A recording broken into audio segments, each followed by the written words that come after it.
ಅದು ಹನ್ನೊಂದು ಸ್ಥಾನದಾಗೈತೆ ನಾ ಎಲ್ಲ ಹೆಲ್ಪ್ ಮಾಡ್ತೀನಿ ಆಯ್ತಮ್ಮ. ಎಕ್ಸಾಮ್ ಆಗಿರ್ಬೋದು, ಫಿಸಿಕಲ್ ಆಗಿರ್ಬೋದು, ಆಮೇಲೆ ಮೆಡಿಕಲ್ ಟೆಸ್ಟ್ ಆಗಿರ್ಬೋದು, ಏನೇ ಬರಲಿ.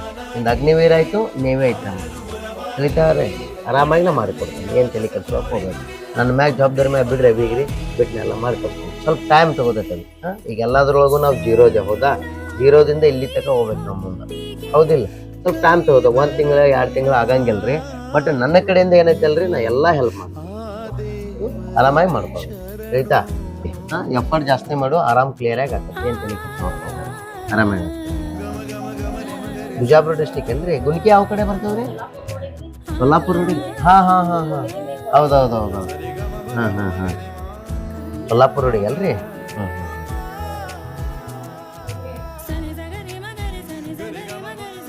ಕ್ಲಿಯರ್ ಐತಲ್ರಿ? ಡಾಕ್ಯುಮೆಂಟ್ಸ್ ಏನು ಪ್ರಾಬ್ಲಮ್ ಇಲ್ರಿ? ಈಗ 2 ಅಪ್ಲಿಕೇಶನ್ ಹಾಕವಿ, ಬಿಡಕ್ಕೆ ಹೋಗಬೇಡ.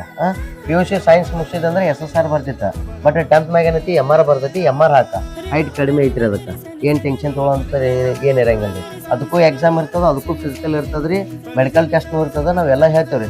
ಯಾಕಂತಂದ್ರೆ ಹೋದ ಬ್ಯಾಚ್ನಾಗ ನಮ್ಮ ಅಕಾಡೆಮಿ ಒಳಗವಿ ಏನು ಕೋಚಿಂಗ್ ತೊಗೊಂಡಾರ ನೋಡು. ಈಗ ನೇವಿ ಟೆಕ್ನಿಕಲ್ ಒಳಗದಾರ ರೀ ಅವರೆಲ್ಲ. ಹಾಂ ರೀ, ಆರಾಮಾಗಿ ಮಾಡ್ತಾವೆ. ಏನು ತಲೆ ಕೆಡ್ಸ್ಕೊಳಕ್ಕೆ ಹೋಗ್ಬೇಡಮ್ಮ ಆಯ್ತಾ? ಆರಾಮಾಗಿ ಮಾಡ್ಕೊ. ಹಾಂ.